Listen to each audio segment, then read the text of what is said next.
ZTE, c'est chaque semaine un témoignage ou un enseignement, celui d'un témoin, d'un laïc ou d'un religieux, d'une personne qui s'est engagée avec passion à suivre le Christ, une personne qui apporte un message, qui répond à ceux qui traversent les épreuves, ceux qui souffrent, ceux qui doutent de Dieu ou du vide, ceux qui cherchent la vérité, la sagesse et l'amour, dans les religions et les sagesses. Bref, c'est chacun d'entre nous, chrétiens ou athées, ou d'une autre religion, qui ignorons si souvent que l'amour absolu et divin existe, qu'il est très proche, qu'il est incarné en la personne du Christ, celui qui est à la fois Dieu et homme, celui qui est au cœur de notre cœur, qui nous connaît mieux que nous-mêmes et qui nous attend tout le temps.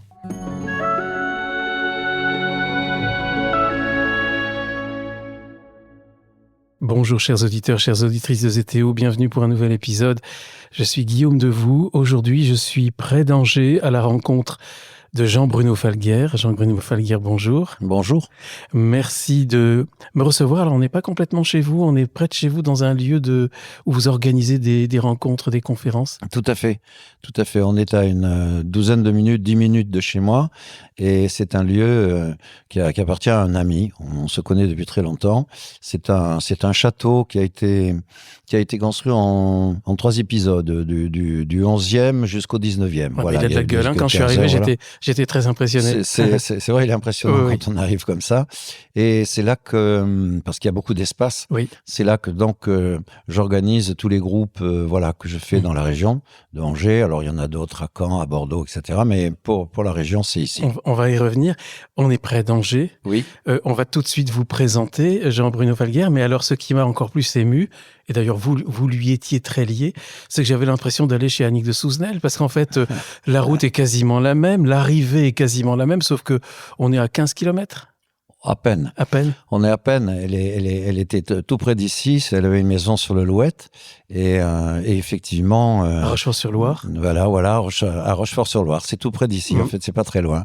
Et effectivement, c'est une route que je prenais régulièrement puisque j'allais la voir très souvent. Ah, puis c'est drôle, il y a les mêmes ponts qui enjambent la Loire. Oui, les ponts en ferraille. Là. Oui, tout à fait. C'est très étonnant. Alors, Jean-Bruno Falguière, je vous présente rapidement, vous êtes psychanalyste, écrivain, conférencier. J'avais ajouté proche d'Annick de Souzenel, on vient de le dire, proche aussi de Frédéric Lemarchand, qu'on salue, c'est elle qui nous a mis en relation. Tout à fait. D'ailleurs, Frédéric et Annick, c'était les 2 doigts de la même main. Oui, tout à fait. Peut-être que vous êtes un des 3e doigts, il y en a encore 3. Donc, c'est un peu ça quand même, oui. C'est vrai.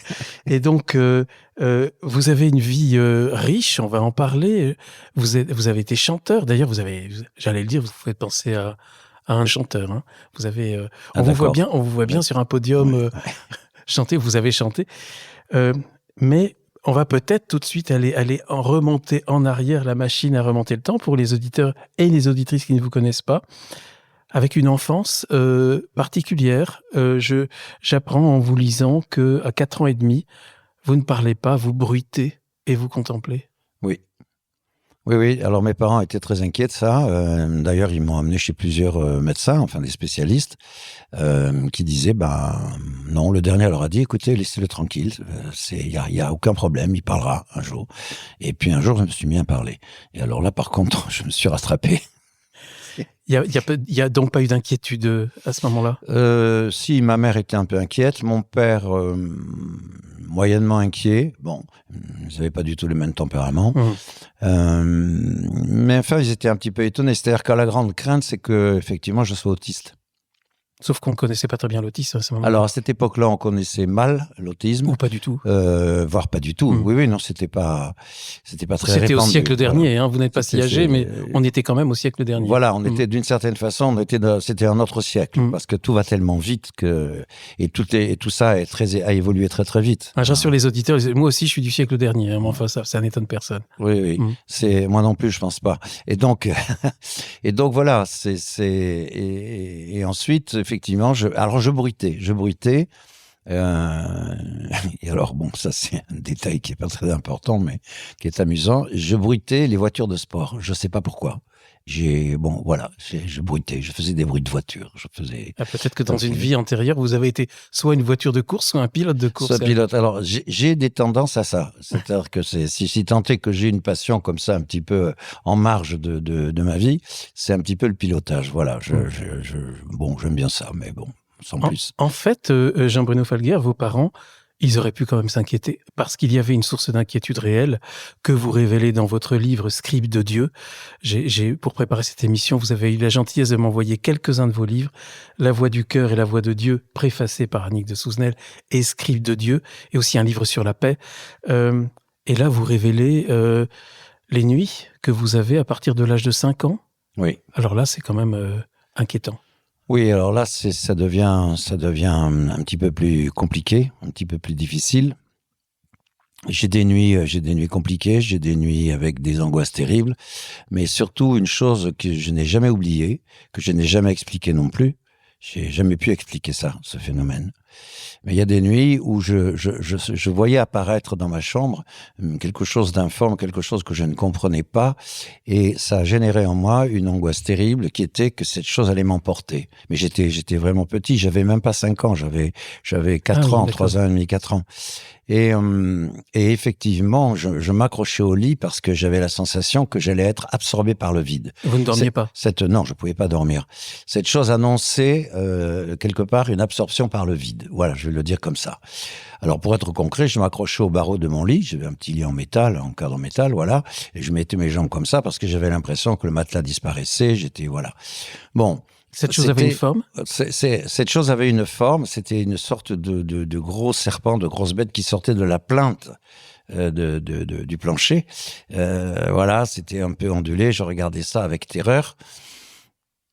Bon, évidemment, plus tard, on a plus ou moins évoqué, diagnostiqué le fait que j'étais peut-être pas autiste, mais peut-être que j'allais vers une voie très psychotique, quoi. Il y avait quand même, c'est un peu l'explication scientifique ou psychologique qu'on donnait à ça. Pour ma part, j'ai toujours vécu ça comme une sorte je me sentais abandonné au monde et je crois que déjà je me demandais comment j'allais m'adapter à ce monde. Et vous avez essayé d'en parler, notamment à votre mère? Alors j'ai essayé d'en parler à ma mère qui n'a pas compris, qui m'a pas pris vraiment au sérieux. Mon père, n'en parlons pas, ça l'intéressait pas trop, on va dire ça comme ça. Voilà, et puis ça s'est conclu par quelque chose. Une nuit, je me suis quand même levé. Alors là, j'étais un petit peu plus âgé, 2 ans plus tard, et j'étais dans la nuit dans le couloir d'entrée de la maison où on vivait. Et là, j'ai entendu une pelle qui cognait. Il y avait de la colère derrière ça qui cognait contre la porte, etc.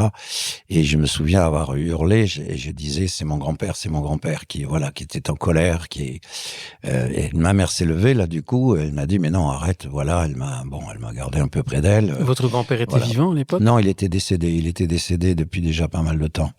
Et donc, c'est des choses qui ont un peu perturbé, je veux dire, ma vie jusqu'à l'âge de 7-8 ans. Voilà. Et puis. Et après, qu'est-ce qui s'est passé? Est-ce qu'il y a eu. Qu'est-ce qui s'est passé d'abord après? Votre enfance est devenue normale? Oui, je peux dire qu'elle est devenue normale. J'ai commencé à faire des études. Je suis allé à l'école. J'avais des petits copains. Voilà. Mais à 12 ans, j'ai été réveillé par quelque chose. Bon, je raconte pas ça trop souvent, mais bon, aujourd'hui, j'assume pleinement la vie que je mène. Et à 12 ans, j'ai été réveillé en pleine nuit. Et là, j'ai vécu quelque chose qui était incroyable. J'étais en présence du Christ. Voilà, c'était Jésus qui était dans ma chambre. Et j'étais totalement bouleversé. Parce que je n'avais aucun doute sur le fait qu'il était bel et bien présent en face de moi. Et je n'avais pas de doute parce que je sentais monter à l'intérieur de moi quelque chose que je ne pouvais pas encore dire, mais qui était une autre compréhension du monde, qui était une autre façon d'aborder la vie que j'allais mener, qui m'effrayait parce que j'avais peur de beaucoup de choses. J'étais pas très adapté. Et donc, il y a eu cet événement. Alors, pourquoi je le raconte? Parce que des années plus tard, c'est-à-dire vraiment, là, j'avais donc une quarantaine d'années, 41, 42 ans et 40 ans, 41 ans, bon, oui, à peu près. Un matin, je me suis levé, j'étais au bord de mon lit, il y a quelque chose qui montait, il y avait une émotion extrêmement forte qui montait, et je me suis mis à réciter le Pater en boucle.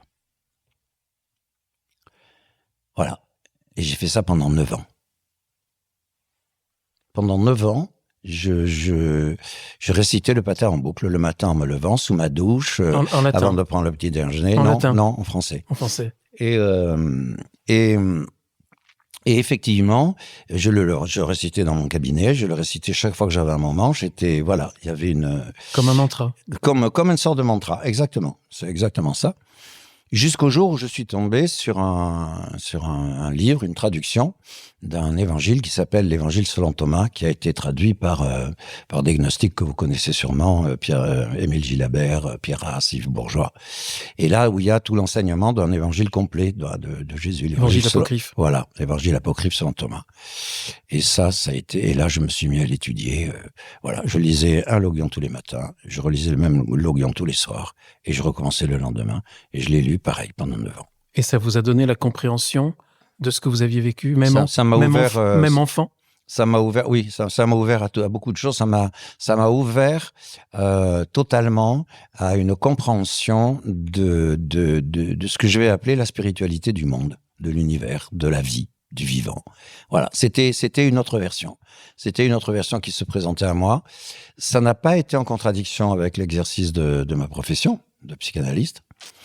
Au contraire même, ça m'a ouvert vraiment à une compréhension peut-être beaucoup plus vaste, beaucoup plus large, beaucoup plus miséricordieuse, beaucoup plus patiente, je dirais, de la souffrance humaine, de ce qu'est un être humain, de la complexité psycho-émotionnelle d'un être humain, parce que c'est extrêmement complexe. Enfin là, je vous apprends rien. Et donc finalement, ça a ouvert énormément de choses. Ça a été voilà. Et finalement, comme je l'ai écrit un jour, je ne peux pas concevoir de psychothérapie ou de travail psychologique sans prendre en compte la dimension de l'être sacré. Pour moi, c'est pas possible. Bon, voilà.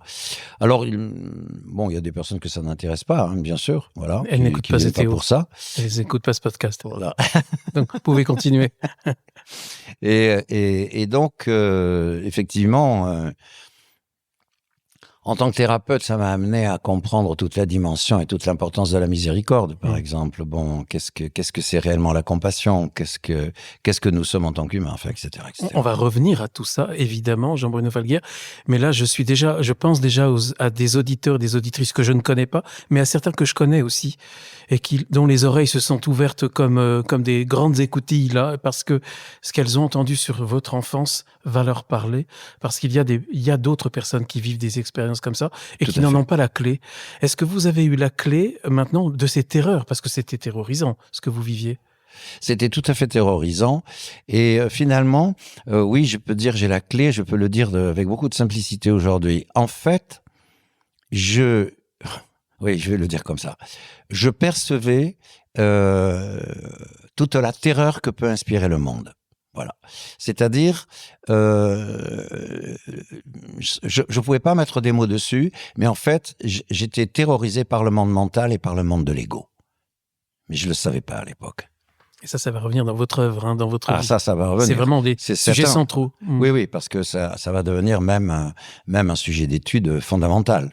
Voilà. Comme je le dis souvent, je le répète souvent dans les groupes, quand j'aille, que ça aille à Bordeaux, enfin, peu importe.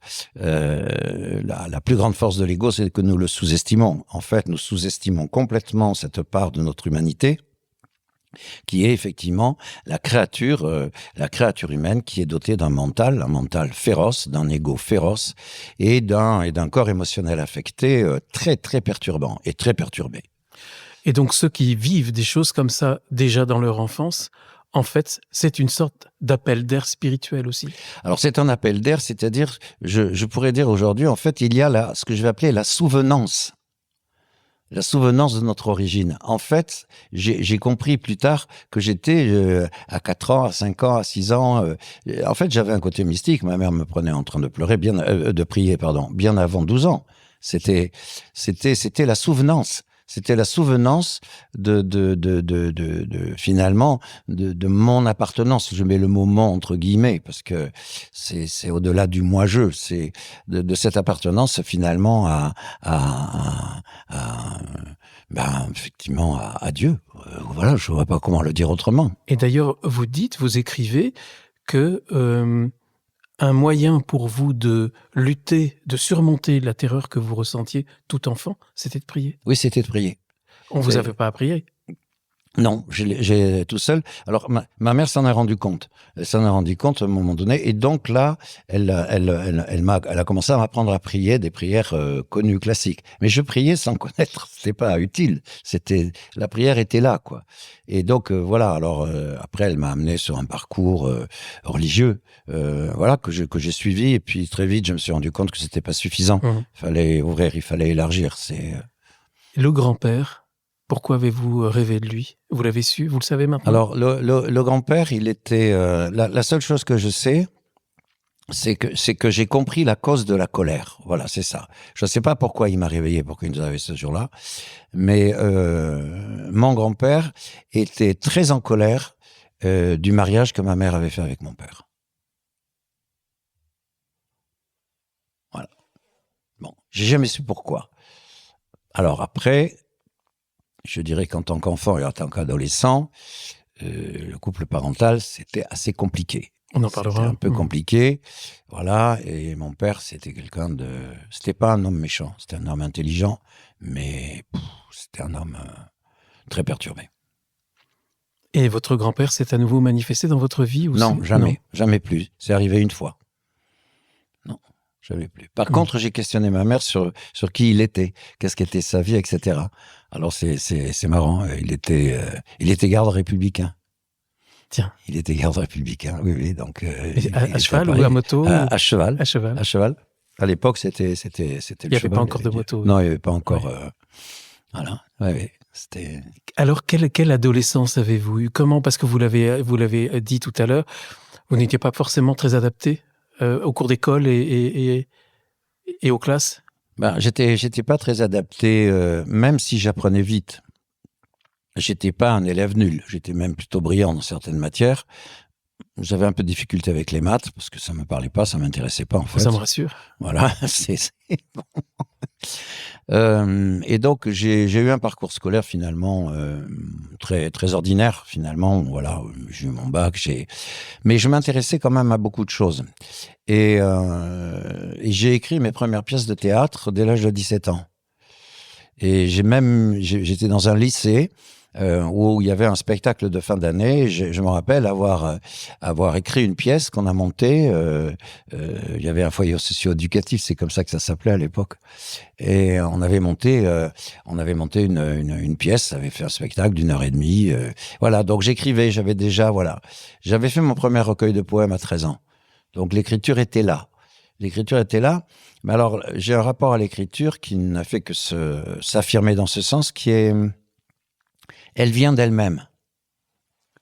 Le livre Scribe de Dieu, La voix du cœur et la voix de Dieu, Paix, je dis souvent, ce sont des livres que je n'ai pas écrits, je les ai rédigés.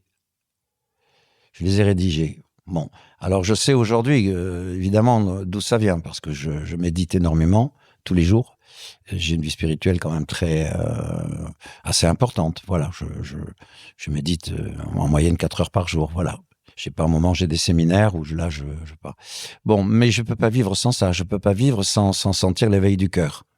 Et donc, les livres, ils sont un peu venus comme ça. C'est pour ça que je dis souvent, je les ai pas écrits, je les ai rédigés. Je les rédige. Ça vient comme ça. C'est comme si le mental se mettait tout à coup au service du cœur plutôt qu'au service de l'ego. Voilà, c'est un peu... Et avant l'écriture, il y a eu la lecture, parce que vous avez aussi trouvé le salut dans la philosophie, très jeune. Alors, à un âge où on ne lit pas les philosophes. Oui, je lisais énormément. Je lisais toutes sortes de choses. Alors, les philosophes, ça a été une passion pendant quelques années, à tel point que le jour de mes 13 ans, c'était mon anniversaire, et mon père avait invité des gens, des gens cultivés, des gens qui suivaient. Alors, juste entre parenthèses, parce que Oui. vos parents, vous n'étiez pas dans une famille pratiquante, mais le sujet de la spiritualité était très, très présent. Alors, c'était très présent. Ma mère était quand même, était vraiment d'obédience catholique. Mhm. Elle était, donc, ils m'ont amené à la messe. J'ai été enfant de cœur. Une sainte catholique dépressive. C'était une sainte catholique dépressive, dont j'ai découvert beaucoup plus tard qu'en réalité, c'était une mélancolique. On en connaît des mères comme ça. Voilà, c'était une mère mélancolique. C'est-à-dire que la mélancolie, c'est une forme de psychose quand même. Hein. Voilà, c'était une mère qui était très perturbée. C'est très, très compliqué pour elle. Tout était compliqué. Même si elle avait une vie sociale et professionnelle. Hein, c'était une femme intelligente, mais elle était tout le temps dépressive, elle était triste.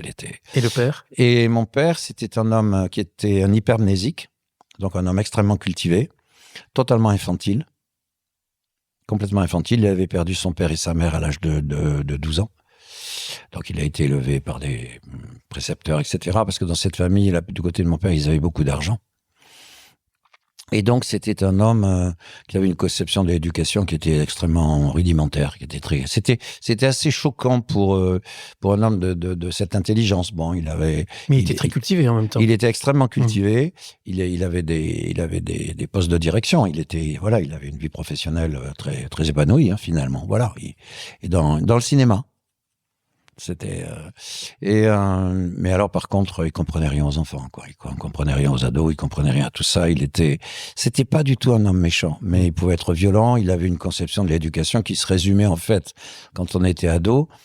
Il disait les enfants, il faut les nourrir et il faut les obliger à faire ce qu'il a à faire. Voilà, c'était pas un grand psychologue. Et il fréquentait les Rose-Croix. Et il était rosicrucien. Il fréquentait les rosicruciens. En 2 mots, pour les auditeurs, les auditrices qui ne savent pas ce que sont les rosicruciens. Les rosicruciens, c'est un peu comme la franc-maçonnerie. Hein. Ce sont c'est mystique, un peu. C'est un peu mystique. Oui. Voilà, ce sont des courants mystiques, je dirais, qui, si vous voulez, étudient, je dirais, la dimension spirituelle de l'univers, des gnostiques. gens. Ils sont un peu gnostiques. Voilà, mais ils sont gnostiques. On peut le dire comme ça. C'est plutôt bien. On peut dire ça des francs-maçons aussi, finalement. Voilà, même s'il y a quand même quelque chose de très sociétal là-dedans, très. Hein.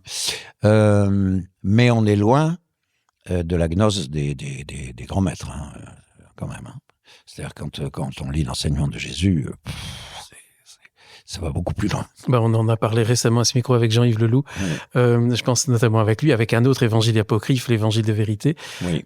C'était il y a quelques semaines.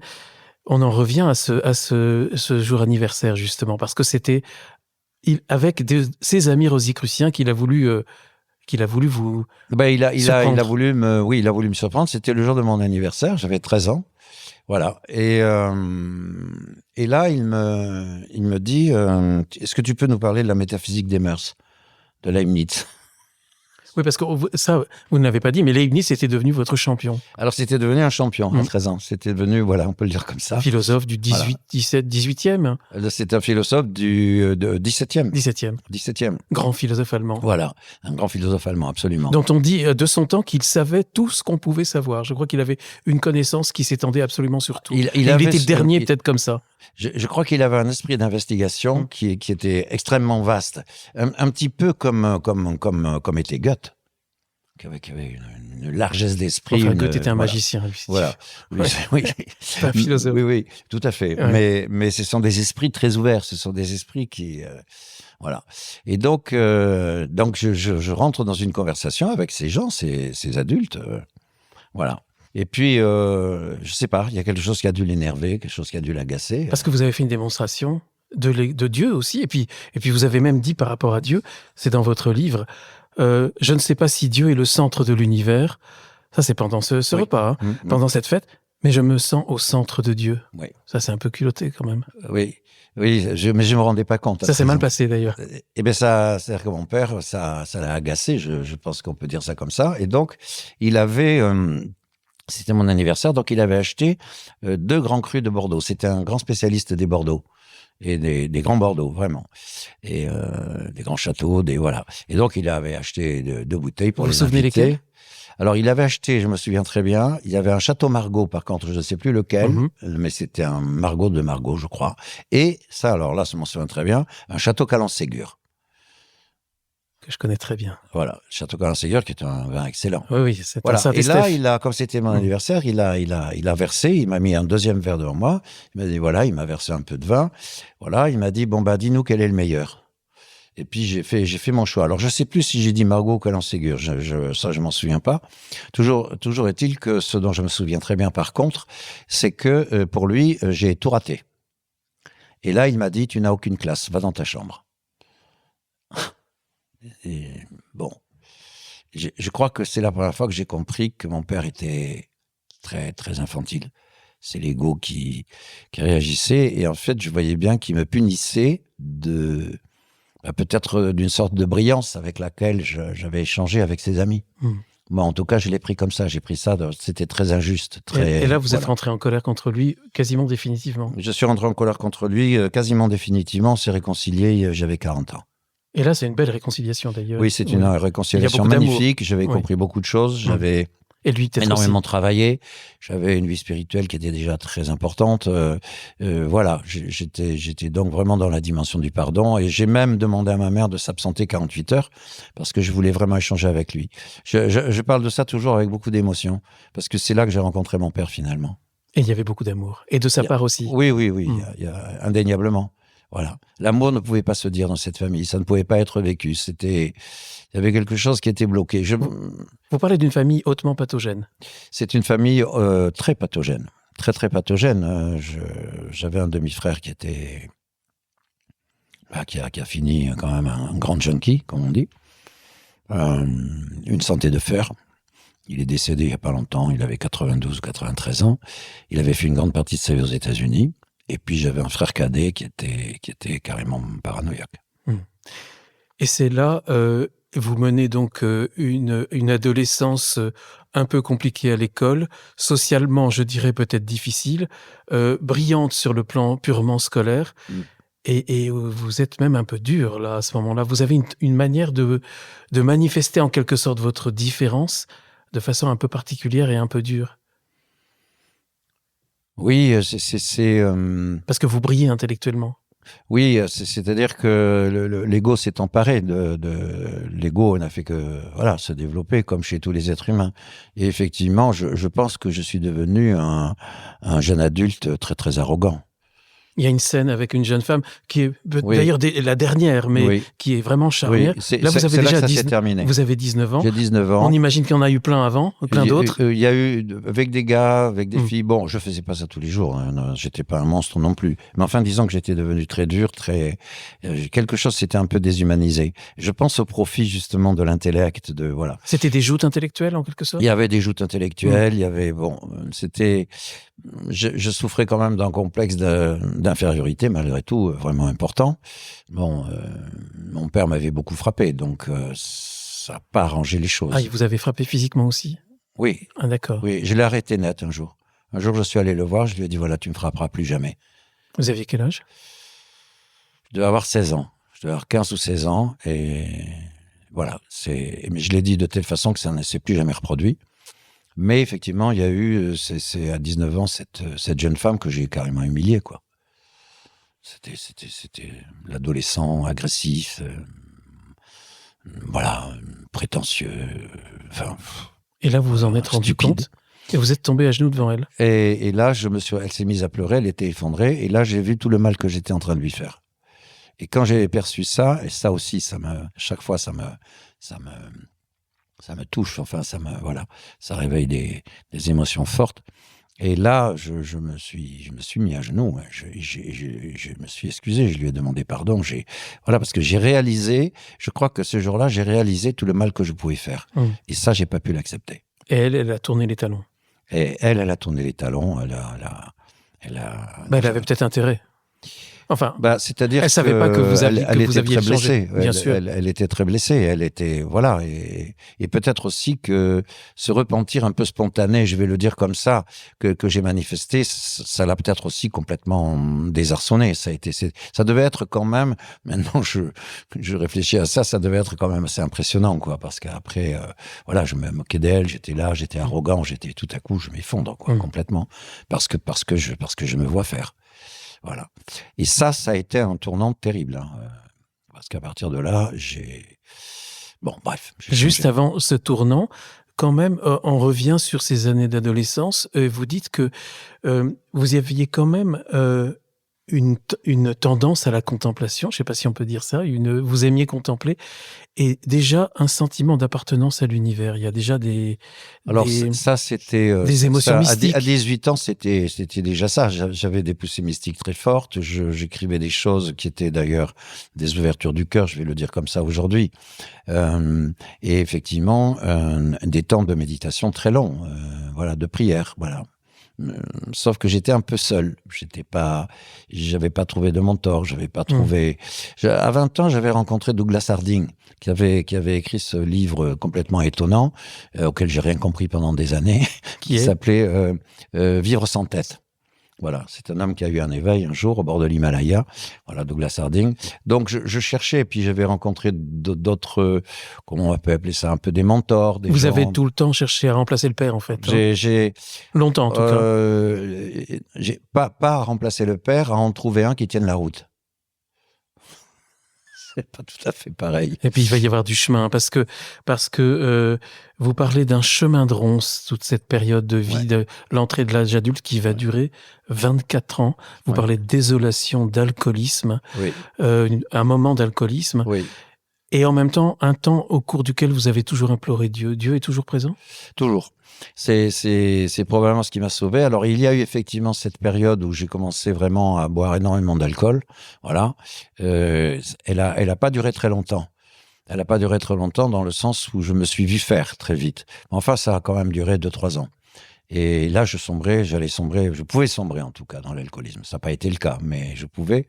En même temps, je composais des chansons, je faisais de la musique, je créais des choses, mais avec beaucoup de talent même. Il y avait des choses qui étaient pas mal, je crois. Oui. Ben oui, puisque vous allez même faire les premières de Nougaro et de Léo Ferré. Et de Léo Ferré, c'est quand même voilà. pas n'importe qui. Oui, là, cette époque, je m'en souviens bien, c'était une sacrée époque. Pourquoi ça n'a pas percé ? Vous savez, un jour, j'ai été convoqué par une maison de disques par rapport à... Je venais de faire une chanson, le disque existe d'ailleurs, qui s'appelle Feeling. Et j'ai été convoqué par le PDG d'une grosse maison de disques de l'époque. Et donc, il m'a proposé, il avait entendu quelques maquettes, il m'a proposé un contrat. Il m'a proposé un contrat assez étonnant, avec un gros chèque à la signature du contrat, j'étais pas du tout préparé à ça. Et donc, et j'ai vu qu'effectivement, ils allaient me soutenir, qu'ils allaient me pousser, que j'allais entamer vraiment une carrière d'auteur-compositeur, voilà, une carrière artistique d'auteur-compositeur. Et vraiment, ils avaient décidé vraiment de mettre le paquet, comme on dit. Et il y a quelque chose qui s'est brisé à l'intérieur de moi. Ils ne le savaient pas. Mais ça s'est brisé. C'est-à-dire, au fur et à mesure qu'il parlait, il y a quelque chose qui se brisait à l'intérieur. Il y avait une faille qui était en train de s'ouvrir. Et là, je lui ai dit, écoutez, non. Non. Je vais pas faire ce contrat, je vais pas signer ce contrat, je vais pas faire ça. Je vais arrêter là. Il a été complètement désarçonné. Il m'a dit, mais attendez, je comprends pas, vous êtes fou, quoi. J'ai dit, non. Bon, il m'a dit, écoutez, vous n'êtes pas bien, vous vous y attendez pas, prenez une bonne semaine, voilà, puis vous revenez me voir dans une semaine, dans 10 jours, voilà, puis on reparle de tout ça, voilà. Et j'y suis jamais retourné. Oh, c'est drôle, je fais juste une parenthèse, je peux pas y échapper, mais quand j'ai démarré ZTO, au bout de quelques mois, j'ai eu une proposition d'un éditeur qui m'a proposé un gros chèque pour faire tous les ZTO avec moi. Et j'avais besoin d'argent, j'en avais pas, et j'ai dit non. Et j'étais persuadé que c'était cet acte-là qui allait tout ouvrir, et je pense que ça a été le cas. C'est peut-être la même chose pour vous ? C'est exactement ça. avec toute l'ampleur de ce que vous avez vécu C'était depuis. exactement. C'est-à-dire que j'ai compris, j'ai vu tout de suite que ma vie n'était pas là, que c'était pas ça. Que ma vie n'était, Vous c'était pas ça. perdiez votre liberté en quelque sorte et l'indépendance. Moi, c'était comme ça. L'indépendance, oui. je l'avais Alors, plus. bien sûr, je perdais l'indépendance et la liberté, mais surtout ce que j'ai vu, c'est que je m'engouffrais dans un monde qui n'était pas le monde que j'aimais, c'est-à-dire qui n'était pas le monde de Dieu. En fait, il y avait quelque chose qui était très, très enraciné, déjà. Mais ça, j'en avais pas conscience. Mais là, ce jour-là, c'est effectivement la vie spirituelle. Voilà. La vie des anges, la vie de Dieu, la vie de l'amour, la vie de... Voilà. Vous allez vivre de quoi pendant toutes ces années? Je vais faire des tas de petits boulots. Oui. Et puis, je vais faire ma formation de psychanalyste. Parce que vous allez d'abord suivre une thérapie. Voilà. Une longue thérapie. Bien sûr, oui. Ça, je vais sur une thérapie longue, très longue. Une quinzaine d'années, je crois. Qui me forme une quinzaine d'années, oui. Mais qui me forme, qui m'apprend beaucoup de choses. Voilà. Et puis je suis des cours. Je suis allé à la fac de psycho. Bon, voilà. Après, la psycho, ça m'ennuyait. Donc, je suis allé sur des cours de psychanalyse. Enfin, j'ai fait j'ai commencé à me former. Et j'ai suivi ce parcours parce que finalement, je prenais conscience de quelque chose que Teilhard de Chardin a dit mieux que personne. Quand il a dit nous ne sommes pas des créatures humaines qui vivent une expérience spirituelle, nous sommes des êtres spirituels qui vivent une expérience humaine. Mais ça m'a tout ouvert. Quand j'ai vu ça, j'ai dit, mais c'est exactement ça. La créature en elle-même est profondément psychologique. On ne peut pas faire l'impasse sur la dimension psychologique de la créature qui est affublée d'un mental, d'un ego et d'un corps émotionnel affecté. Bon. Donc, indéniablement, c'est une créature psychologique. On ne peut pas faire l'impasse. Mais, en réalité, ce qui se cache derrière, c'est la réalité de ce qu'est l'humain, de ce qu'est l'homme. Comme Jésus disait, le Fils de l'homme. C'est-à-dire que nous sommes des créatures spirituelles, c'est clair. Pour moi, c'est très très clair. Des êtres spirituels, pardon. Cette psychanalyse que vous avez suivie, vous le dites aussi, elle vous a finalement permis de comprendre et peut-être d'aimer mieux vos parents. Elle m'a aidé en tout cas. Il y a un chapitre qui est consacré dans le script, un à votre mère, un à votre père et un à un couple en dérive. Oui. Donc c'est quand même important. Oui, tout à fait. Non, mais c'est certain que cette femme, en fait, j'ai connu 3 psychanalystes, mais c'est cette femme qui m'a accompagné le plus longtemps et qui m'a permis effectivement de comprendre, de voir beaucoup de choses. D'ailleurs, elle est pour beaucoup dans le fait d'avoir organisé cette rencontre avec mon père à 40 ans. C'était... voilà. Et c'est elle qui vous a donné envie de devenir psychanalyste? Elle, d'autres, un homme aussi, qui m'a incité, qui m'a formé, qui m'a aidé à m'ouvrir à beaucoup de choses. C'était un psychanalyste lacanien d'ailleurs. Voilà. Et puis là, j'ai tout dévoré après. J'ai dévoré Freud, Lacan, Jung. Surtout Jung, voilà. je crois. Alors Jung, là, ça a été la passion, carrément. Alors là, on peut peut-être s'attarder un petit peu sur Jung quand même. Jung, il ouvre une porte qui était, je dirais, pour moi, était inespéré, je vais dire, peut-être quelque part. Bon. Mais quand je rencontre Jung, je rencontre la possibilité, effectivement, d'ouvrir le champ de la psychanalyse au champ de la spiritualité humaine. Voilà. Jung, il connaissait ça, il a vu ça, il a compris ça. Et là, il a fait quand même un travail énorme, hein. Voilà. Il a écrit d'ailleurs quelques ouvrages, voilà, qui parlent beaucoup de spiritualité, finalement. Aujourd'hui, est-ce que, on n'aime pas trop se définir, mais est-ce qu'on peut dire que vous êtes un psychanalyste jungien? On peut dire que je suis d'obédience jungienne, voilà, d'inspiration et d'obédience jungienne, ça c'est absolument indéniable. Aujourd'hui, mes découvertes, ça c'est le fruit de mon expérience, de ma pratique, si vous voulez. Mes découvertes dans le domaine de la psychologie m'amènent à une vision beaucoup plus universelle. Voilà. C'est-à-dire que effectivement, je vois bien comment fonctionne la psychologie humaine, je vois bien sur quoi elle se fonde. J'ai vraiment énormément observé, énormément étudié l'ego, les fonctionnements du mental, comment le mental se saisit du corps émotionnel affecté, comment tout ça fonctionne. J'ai beaucoup étudié la question de l'identification au moi-je, qui est une grande illusion. mais dont Jung a parlé. Pourquoi c'est une illusion? Ça, c'est l'ouverture spirituelle. En réalité, si vous voulez, je vais le dire comme ça, parce que ça c'est une référence, ça permet de dire ça simplement. Je suis vraiment très ouvert, enfin j'ai vraiment perçu quelque chose de tout à fait clair dans le travail, par exemple, de Maharshi, qui parle du soi. Voilà. Il y en a d'autres qui, voilà.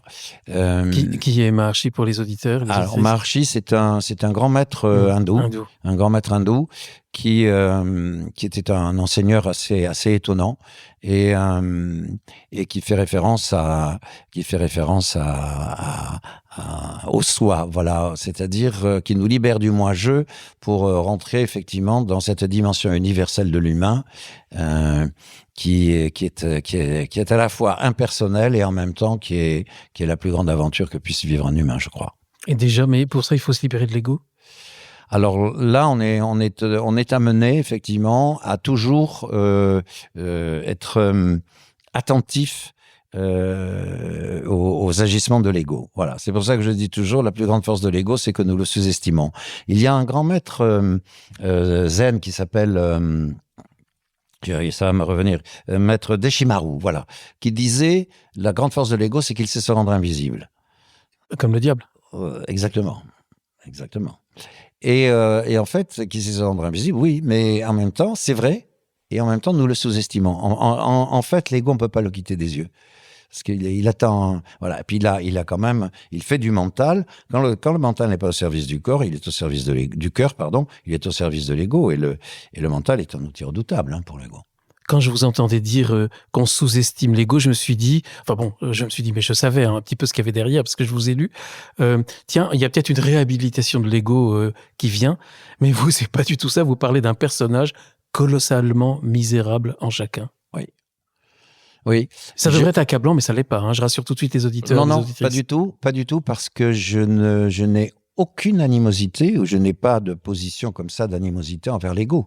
L'ego est une épreuve que l'humain doit traverser. C'est une épreuve l'ego en réalité est une illusion. Bon, c'est quoi l'ego? C'est je pense que, je crois que. Je crois que, c'est moi je fais, moi je machin, voilà, etc. C'est mon mental. C'est mon mental. C'est le mental qui est tout le temps en train de produire des imaginations, des suppositions, des imaginations, des positions. Le mental, il a à sa disposition un royaume qui est vraiment extrêmement dangereux. C'est l'imaginaire. Et c'est dangereux parce que l'imaginaire n'a pas de contenant. Il n'y a aucune limite à tout ce que vous pouvez vous proposer le mental. Il vous suffit de l'observer, comme ça vous vous amusez pendant un quart d'heure, 20 minutes tous les matins, vous le regardez fonctionner. Il n'arrête pas. Et c'est très très étonnant de voir quand on devient un observateur de cette mécanique qui est provoquée par l'émotionnel. C'est l'émotionnel, ça provoque immédiatement l'agitation mentale. C'est-à-dire ? Dès que vous avez un émoi, que vous avez une peur, que vous avez une crainte, ou que vous avez oublié ça, quoi je vais faire, ça y est, le mental s'emballe. Et puis il y a aussi beaucoup de conditionnements et de fausses croyances, d'éducation. Il y a énormément de conditionnements, il y a beaucoup de fausses croyances. Il y a un fondement qui est la grande épreuve de l'humanité, et qui est le grand problème de l'humanité, c'est la peur. Voilà. Et la peur, elle alimente le mental sans cesse. Et en réalité, si on observe vraiment, on se rend compte que nous disons toujours « je pense ». Mais non, nous sommes pensés. Nous sommes pensés par ces pensées que le mental produit sans cesse. Et ça, c'est le carburant qui alimente, je le dis comme ça, souvent dans les groupes, qui alimente cette agitation mentale, c'est le corps émotionnel affecté. Quand Descartes dit « je pense comme je suis », est-ce que c'est pas le début d'une déroute qui nous a menés peut-être là où on est? Alors, il y a des choses très bien, mais il y a quand même aussi peut-être une déroute. Vous touchez là un problème extrêmement sensible. Voilà. Descartes a dit donc effectivement « je pense donc je suis ». Et Descartes, finalement, c'était une grande contradiction. Parce que l'œuvre de sa vie, ça a quand même été la quête de Dieu. Et de prouver que Dieu existait. Mais lui avait besoin de le prouver. Je connais certains maîtres qui n'ont pas besoin de le prouver parce qu'ils savent qu'il est là, de toute éternité. Donc, Descartes était peut-être on peut dire emprisonné. Enfin, en tout cas, il était pris, je dirais, par une réflexion mentale, cognitive, intellectuelle, incessante, bon, et extrêmement active. Et donc, je pense donc que je suis dans la réalité, dans le réel spirituel de ce qu'est un être humain. Je pense donc que je suis, c'est la fermeture de la porte. C'est un emprisonnement. Parce que c'est pas ça. Alors qu'en fait, je est un autre. Je est un autre. Je c'est cette rencontre indispensable avec l'autre qui dit il y a moi et toi. Voilà. Il y a une théorie de l'individuation chez Jung que vous connaissez peut-être, bon voilà, qui approche ça. Il y a toi et il y a moi. Mais si le petit enfant ne peut pas dire ah, il y a lui et il y a moi, ou il y a toi, il y a moi, s'il peut pas dire ça, c'est la psychose. C'est-à-dire que ce passage, je dirais, ce passage dans la rencontre avec le moi-je, finalement, c'est complètement indispensable. Mais la réalisation de qui vous êtes en tant que fils de l'homme, je veux le dire comme ça, en tant qu'être spirituel, vous amène à vous débarrasser de l'illusion du moi-je. Voilà. Et alors, ça demande un certain travail, ça demande beaucoup de méditation et ça demande aussi la participation d'un maître. Voilà. Je peux dire que finalement, dans ces 9 années où j'étais immergé dans le pater, Jésus a réellement été toujours présent. Ça a été vraiment un maître. Et c'était quand l'évangile selon Thomas, apocryphe de Thomas, m'est tombé dans les mains, c'est devenu un maître d'enseignement. Parce que cet enseignement-là, il est quand même assez extraordinaire. Comment il vous est tombé dans les mains ? C'est un mentor que j'avais rencontré, qui était un homme qui m'a appris beaucoup de choses, qui était chaman, un vrai. C'était un Indien quechua. Un vrai, parce qu'il y a des vrais, il y a des faux. Lui, c'était un vrai Indien quechua. Mais je parle de chaman. Oui, non, c'était un chaman, indéniablement. Voilà. Alors après, par contre, il avait, voilà, c'était un personnage, hein, c'était un sacré personnage. Mais enfin, il m'a appris pas mal de choses. Et un jour, c'était un homme extrêmement intelligent. Un jour, il m'a mis ce livre dans la main. Il m'a dit, ça, je crois que c'est pour vous. Regardez ça, creusez ça. Il m'a dit, je crois que c'est pour vous. Voilà. Et c'était l'évangile de Thomas. Et c'était l'évangile selon Thomas. Qui est, pour Jean-Yves Leloup, j'ai l'habitude de le recevoir, qui est peut-être fondamental parmi les... Enfin, il y en a quelques-uns, mais il est un des plus importants, l'évangile de Thomas. C'est en tout cas l'enseignement de ces contenus dans ces 114 logions, il y a aucune limite. Les logions, c'est les versets, en quelque sorte. C'est les versets, voilà, c'est ça, voilà. Et il y a pas de limite. Il y a pas de limite. C'est extraordinaire.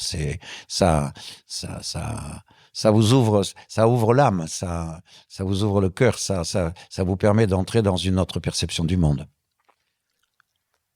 On est entré en fait, c'est notre première rencontre et on va un petit peu dans tous les sens et tant mieux. J'espère qu'il y en aura d'autres. Oui. Parce que avec vous, on chevauche tout le temps les domaines psychanalyse et spiritualité, rationalité, philosophie et spiritualité. Et effectivement, vous êtes à la recherche de maîtres spirituels, vous en avez. Et je me suis d'ailleurs posé la question en vous lisant, est-ce qu'il faut qu'on ait des maîtres ? Quand on n'a pas de maître spirituel, est-ce qu'il faut qu'on s'inquiète ? Je peux pas dire les choses comme ça. En tout cas, ça va à l'encontre complètement de ma proximité de l'autre. J'allais dire de mon amour de l'autre, mais oui, l'exercice de l'amour sans l'autre n'existe pas. Dans l'expérience, je veux dire. Alors, disons que la rencontre avec un maître, d'abord, elle est pas fortuite. Elle se fait pas par hasard. Elle est pas, voilà. Faut pas la chercher forcément. Non. Non, ça vient à vous. Quand j'ai rencontré Sidi Hamza, c'est lui qui est venu me chercher, c'est lui qui m'a demandé. On va parler de lui. Voilà. Et donc, oui, ça aide énormément à avancer sur le questionnement spirituel, sur les questions spirituelles, sur l'ouverture du cœur, sur des sujets aussi importants que celui de la miséricorde, voilà, et aussi de l'ego et de voilà. Donc ça aide énormément, ça m'a accompagné, j'ai appris beaucoup. Ce sont des enseigneurs, les maîtres sont des éducateurs. Voilà. Donc oui, maintenant, est-ce que c'est obligé ? Est-ce que on peut dire comme ça que les humains qui ne rencontrent pas de maître ne se réaliseront jamais ? Moi, je peux pas dire une chose pareille, c'est pas possible. D'autant qu'il y a des gens qui ont des éveils spontanés. On en connaît pas mal. Vous avez Eckhart Tolle, par exemple, vous avez d'autres. Bon. Vous avez Grégory Mutombo qui a vécu, il a écrit dans son premier livre un éveil, voilà, qui l'a ouvert à une autre perception de qu'est-ce que c'est l'humain, qu'est-ce que c'est la vie. Mais il y a un point tout à fait essentiel. D'ailleurs, ce matin, il y a un texte qui m'est venu ce matin, je ne sais pas pourquoi, c'était parce qu'on s'est rencontrés, enfin j'étais dans ma méditation, il y a quelque chose qui est tombé comme ça, c'est que il n'est rien sans l'amour. Voilà. Il n'y a pas de réalisation humaine, il n'y a pas de réalisation de la dimension, de la grandeur de ce qu'est un être humain sans l'amour. Il n'y a pas de vie sans l'amour, il n'y a pas d'univers sans l'amour. Rien ne peut être reconnu sans l'amour. C'est quoi l'amour? L'amour, vous voulez que je vous lise le petit texte de ce matin? C'est parce que c'est... Un texte qui vient d'où? Je pensais à vous, c'est venu, c'est tombé comme ça ce matin. Voilà. C'est... La clé du secret de l'univers, la clé du secret de toutes les formes et de tous les mouvements de la vie, de tous les mouvements du vivant, de ses apparitions et de ses disparitions, la clé du mystère humain, car c'est un mystère, la clé de tout cela, c'est l'amour. Mais nous ne comprenons pas grand-chose à l'amour tant que nous croyons que c'est un sentiment. L'amour n'est pas un sentiment. L'amour porte la lumière au cœur de tous les atomes, de toutes les choses, de toutes les formes du vivant et de tous les êtres. L'amour est la loi qui régit tous les mouvements, toutes les existences et même la constitution atomique et subatomique de la plus insignifiante poussière de l'univers, univers qui sont d'ailleurs probablement multiples. L'être humain n'est pas destiné à autre chose que la révélation du secret de l'amour. Ce secret a été déposé dans le tabernacle de son cœur. L'humain n'a pas autre chose à faire que cultiver le jardin de son cœur. Pour cela, il a la prière. En n'importe quelle langue et dans n'importe quelle forme rituelle. Il n'y a en vérité aucune différence réelle entre une forme de prière et une autre, entre une langue ou une autre. La parole de l'homme est un don universel. Chaque langage humain est une manifestation de ce don, un don de l'amour. C'est deux. C'est ce qui m'a été donné ce matin. J'ai écrit ça, j'ai rédigé ça ce matin. C'est vous qui l'avez écrit? Oui, j'ai reçu ça ce matin. C'est comme quand je vous disais que je rédigeais. Je l'ai reçu ce matin. J'ai beaucoup pensé à nous, à notre rencontre. Voilà. Puis ce matin, j'ai une méditation un peu longue. Et il y a cette chose qui est montée, qui était...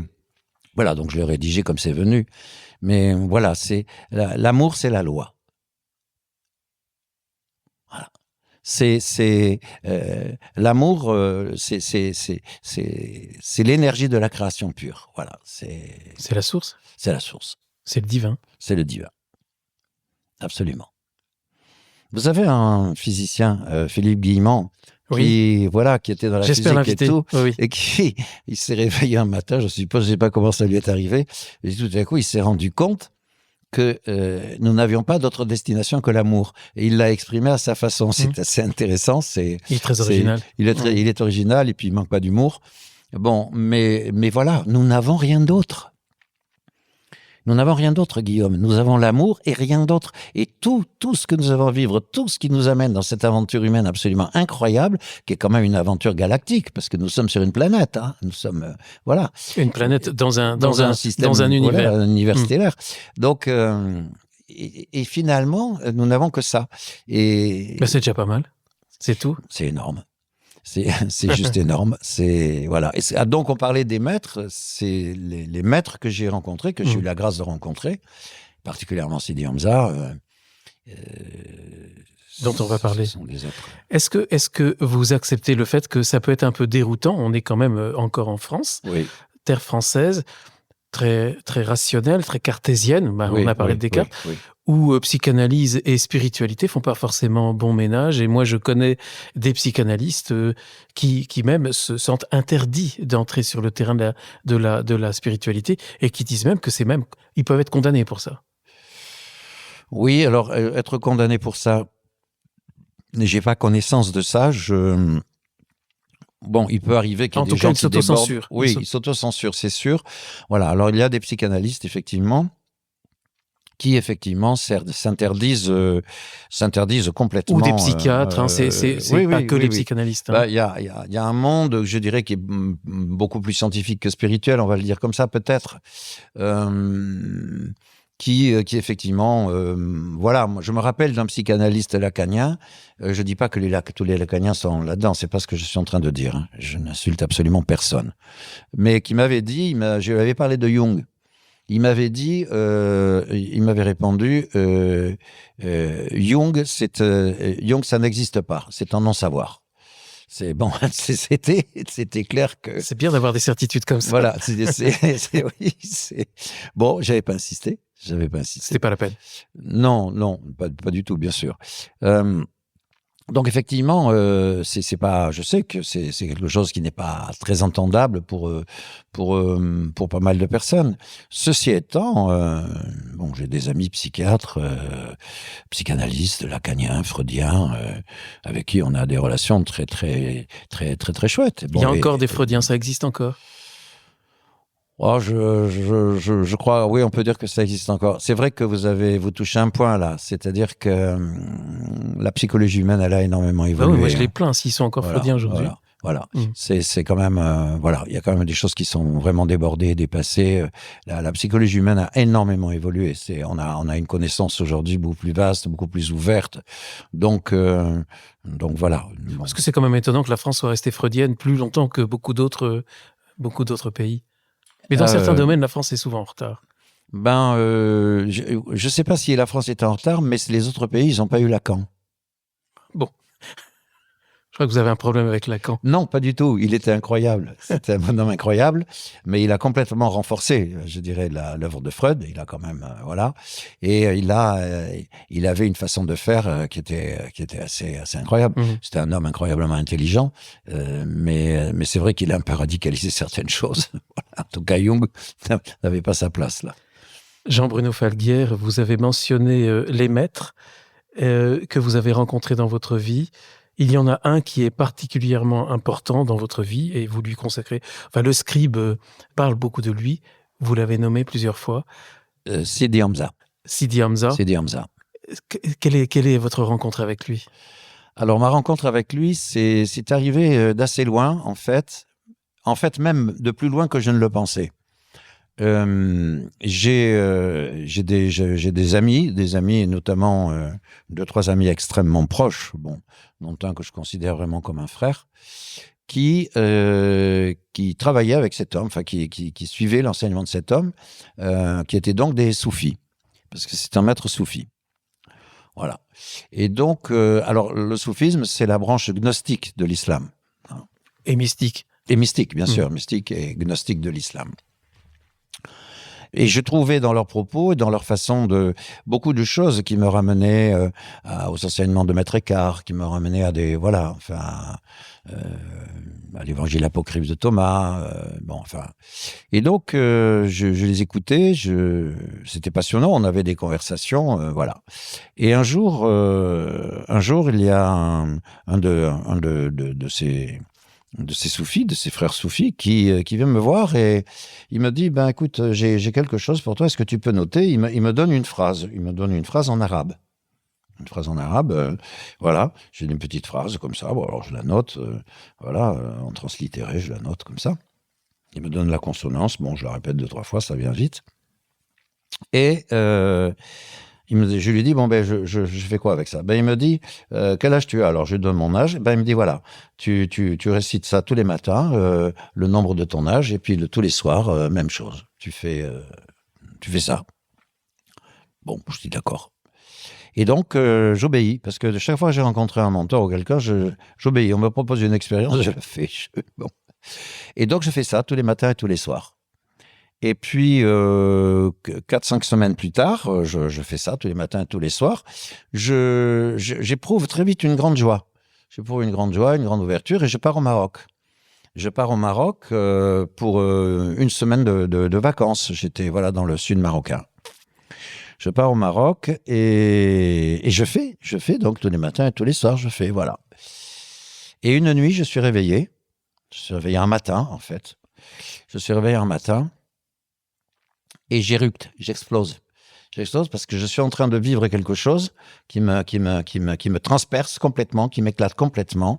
Et je dis partout, je ne suis pas mon corps, je suis ce qui m'anime. Je ne suis pas mon corps, je suis ce qui m'anime. Je ne suis pas mon corps, je suis ce qui m'anime. Voilà. Alors la personne qui était avec moi, à côté de moi, évidemment, elle est complètement surmenée. Mais qu'est-ce qui lui arrive? Et puis je vais sur la terrasse pour, voilà, il y avait deux personnes qui étaient là, dont 2 femmes, qui disent, mais qu'est-ce qui lui arrive? Et je disais, non, mais vous voyez pas, je ne suis pas corps, je suis ce qui m'anime. Et d'ailleurs, tout est animé par cette lumière. Et tout ce que je regardais, tout ce que je voyais prend une coloration, une saveur, une qualité de présence complètement différente. Et là, il y a une amie qui me met un verre de thé ciselé, vous savez, dans les mains, pour me servir un thé. Et je regarde le verre de thé et je regarde la théière et je ne vois que 2 merveilles. Mais à tel point que je présente le verre de thé à cette femme et je lui dis, regarde bien ce verre, comme il est beau. Je lui ai dit, tu vois, je lui ai dit, la banalité, c'est le royaume aimant de Dieu. Et là, je comprends que ma version du monde, ma manière de regarder les choses a radicalement changé. C'est-à-dire que je vois la présence en toute chose. Le royaume aimant de Dieu. Voilà, le royaume aimant de Dieu. Voilà, c'est voilà. Et là, je rentre bien sûr en France complètement bouleversé parce que ma perception des choses ça a été un basculement, vraiment. Et une semaine plus tard, je déjeune avec voilà, des amis, dont ses frères, voilà, et je dis à cet ami qui était donc soufi, je lui ai dit, tu sais, je lui ai dit, j'ai lu la phrase que m'a donnée ton ami, ton frère. Je lui ai dit, voilà ce qui se passe. Je lui ai dit, je comprends pas ce qui m'arrive. Je lui ai dit, mais j'ai le cœur qui s'ouvre complètement. Je comprends pas. Et là, il me dit, viens avec moi. Et là, il me fait monter dans sa chambre. Il me montre le portrait de Sidi Hamza. Il me dit, c'est lui qui t'a donné ça. Alors, on appelle ça, ce petit mantra, un dhikr. Et c'est lui qui t'a donné ça. Alors, je dis d'accord. Et là, je sens monter une émotion très forte. Donc, je peux plus tenir dans la pièce. Je pars chez moi et je m'effondre pendant 3 heures. Je pleure comme un enfant. Je comprends rien à ce qui se passe. Vous avez quel âge à ce moment-là? J'avais 50 ans. Je dis pas d'ânerie. Oui, 50 ans. Et donc, je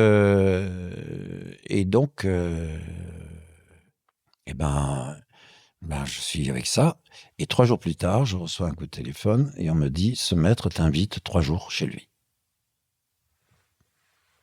Mais comment est-ce qu'il connaît votre existence? Parce que ses frères sont allés le visiter, ils allaient le visiter régulièrement, ils allaient le voir, etc. Et ils lui ont raconté ce qui s'est passé? Ils lui ont raconté ce qui s'est passé.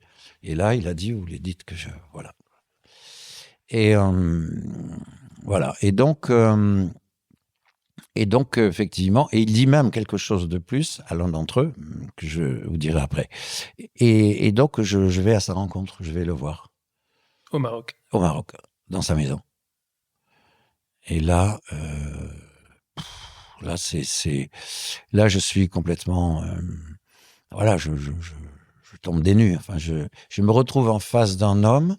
Son énergie n'était que lumière. Je me retrouve dans une mer de miséricorde. Je peux pas le dire autrement. Je sais pas comment l'exprimer autrement. Et c'était un homme qui était totalement transparent. Je comprenais pas pourquoi. Ça avait même quelque chose d'un peu anxiogène. Voilà. Mais j'ai compris très vite parce qu'il avait pas d'ego. C'est incroyable. C'était voilà. Et donc, il m'a accompagné. Il m'a accompagné pendant 8 ans. Et en même temps, c'est créé le travail de l'autre est une école. En même temps, ça s'est fait. Quel travail? Un travail de groupe que je fais qui s'appelle l'autre est une école. Et donc, voilà. Et quand la dernière fois que je l'ai vu, juste avant qu'il s'en aille, que son corps s'en aille, il m'avait simplement dit une chose. Il m'avait dit, tu sais, l'enseignement de la voix. La voix, c'était sa voix, c'est la voix soufie. Et l'enseignement de Jésus, il avait fait ça avec ses mains. Il a dit, ils vont se rejoindre. Et en fait, j'avais complètement intégré l'universalité de l'enseignement de ce maître. Voilà. Je cite d'ailleurs La voix du cœur et la voix de Dieu, c'est l'un de vos ouvrages. Oui. Vous parlez d'un voyage soufi, préface d'Annie de Souzenel. Oui, tout à fait, oui. Ben justement, oui, il vous dit, il y a Jésus, parce que vous avez parlé de Jésus tout à l'heure. Oui. Vous avez parlé de cette révélation de Jésus pendant votre adolescence. Oui.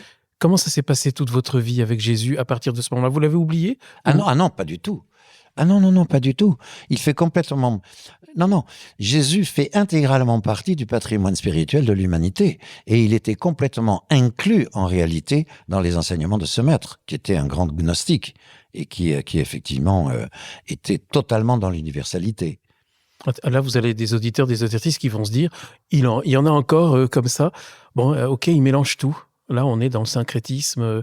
On mélange, on met un peu de Jésus, un peu de Mahomet, un peu de Bouddha. Oui, je sais bien que ça, je sais bien, mais je vois bien ce que vous êtes en train de dire. Mais en réalité, ce maître avait compris quelque chose que je portais en moi depuis toujours, c'est vraiment une perception du monde complètement dans l'universalité. Je n'ai jamais pu concevoir que les choses puissent être séparées à ce point-là et tomber dans ce syncrétisme, comme vous venez de le dire très justement. Voilà. Parce que si vous regardez bien l'enseignement de Bouddha, si vous regardez bien l'enseignement de tous ces maîtres exceptionnels, ils parlent tous de la même chose. Enfin, s'il y a un divin, il est universel. Ben voilà. Et ce qu'ils portent, c'est le message de l'amour. Tous, autant qu'ils sont. Voilà. Alors après, il y a effectivement les dogmes. Mais vous savez... Je vais vous raconter un petit détail. Quand je suis arrivé chez ce maître, il y a 3 personnes qui m'ont un peu interrogé, qui m'ont un peu briefé, comme on pourrait le dire, avant d'aller le voir, qui m'ont posé des questions. Et il y en a un qui m'a posé une question. Bon, il me connaissait pas encore. Il me dit, bon, mais est-ce que tu es prêt, si tu rentres dans cette voie, est-ce que tu es prêt à respecter le dogme musulman? Et je lui ai répondu, je n'obéirai jamais à aucun dogme. Je suis venu rencontrer un maître, pas un dogme. Vous faites penser à un de mes amis prêtres catholiques qui parle souvent à ce micro, qui lui, il parle des boules dogmes. C'est ça. C'est-à-dire que, et ce maître, Sidi Hamza, avait compris parce que... On va se faire des amis, là. Voilà, on va se faire des copains. Bon. Mais l'universalité, qu'on se fasse des amis ou pas, l'universalité est une évidence. Je parlais de Raphaël Buise, hein, pour ceux qui l'ont reconnu. Ouais. Mais oui, mais bon. Et effectivement, l'universalité, je l'ai apportée vraiment au plus profond de mon cœur et il l'avait compris, ce maître. C'est pour ça que quand le manuscrit de Scribe de Dieu a été terminé, il m'a dit, il faut que tu l'édites. Il m'a dit, mais il me dit, avant, tu fais connaître ton travail de groupe, l'autre est une école. En quelques mots. L'autre est une école, c'est un travail de groupe qui s'est fondé sur une ouverture à la compréhension du 5e logion de l'Évangile selon Thomas. Connais celui qui est devant ton visage et ce qui t'est caché te sera dévoilé, car il n'y a rien de caché qui ne se dévoilera. Et donc j'aimais beaucoup ce logion, j'étais attiré. Et celui qui est devant ton visage, c'est avec un C majuscule. Et jusque-là, j'avais toujours entendu ce logion, je l'avais toujours lu. Voilà, connais celui qui est devant ton visage, c'est-à-dire que quoi qu'il arrive, c'est le visage de Dieu. D'accord ? Et une nuit, j'ai été secoué, réveillé par des choses comme ça qui arrivent par moments. Et j'ai été réveillé par quelque chose qui était que j'ai eu comme ça, d'un coup, une autre compréhension du logion. C'est-à-dire que j'ai vu, je peux le dire comme ça, que j'ai vu au plus profond de mon cœur, j'ai vu par les yeux du cœur quelque chose au plus profond de l'autre, qui est que celui, avec un C majuscule, celui qui est devant ton visage, c'est effectivement l'éclat de Dieu dans le regard de tous les hommes. Et là, c'est venu spontanément, tu vas créer un travail, l'autre est une école, où tu vas aborder toutes les complexités et toutes les difficultés psychologiques de la créature humaine, toutes ces difficultés émotionnelles, et en même temps, la rendre accessible à sa dimension spirituelle. Le celui, l'autre, c'est chacun. C'est chacun. On a tout à apprendre de l'autre. Tout à l'heure, je vous disais « je est un autre ». Je ne pensais pas du tout à ça et vous êtes parti complètement sur cette piste-là, en fait. Ouais. Chaque être humain que vous avez en face de vous est un enseignement. Mais on ne le sait pas. Et donc, ces groupes permettent de découvrir ça et de voir effectivement comment tout ça fonctionne. Donc, on parle beaucoup de psychologie, du corps émotionnel affecté, de toutes les agitations, voilà. Mais en même temps, on regarde ça dans la perspective, effectivement, de la dimension spirituelle dont parle Teilhard de Chardin. Justement, Dieu, c'est quoi, c'est qui pour vous? Une présence. C'est la présence. C'est la présence. Est-ce que c'est une entité? C'est pas. J'ai enregistré une série d'épisodes avec le père Philippe Dauté, que vous connaissez certainement, et on se posait beaucoup de questions. Enfin, lui, il y répond entre l'immanence et la transcendance quand on pense à Dieu et qu'on parle de Dieu. Est-ce que c'est pas un peu les deux, en fait? Si, c'est un autre mot pour le dire, bien sûr, parce que c'est au-delà. Immanence et transcendance. C'est au-delà de la forme. Vous ne rejetez pas l'immanence? Non, pas du tout. Mais c'est ce que j'appelle la présence. C'est-à-dire la présence divine, elle est en toutes choses. Elle est vraiment en toutes choses. Vous savez, il y a je ne sais pas si vous avez entendu parler de Swami Prajnampad, qui a été le maître de Arnaud Desjardins. Et donc, il rapportait, je dirais, un moment d'éveil extraordinaire de Swami Prajnampad. Il était sur sa natte, en train de méditer. Il était dans sa méditation, voilà, sur sa natte, et il avise sous la natte une petite fourmi. Une petite fourmi qui porte une grosse mie de pain, c'est-à-dire 20 fois son poids, à peu près. Bon, voilà. Et la petite fourmi, elle cherche à passer sous la natte, elle cherche à passer par un trou de la natte, mais Swami Prajnampad constate que la mie de pain est un petit peu trop grosse pour passer par le trou de la natte. Voilà. Bon, alors il reprend sa méditation, voilà, il se remet dans la méditation. Voilà. Et là, il rouvre les yeux et il voit effectivement que la petite fourmi est en train de faire passer la mie de pain par un trou de la natte. Et là, il comprend.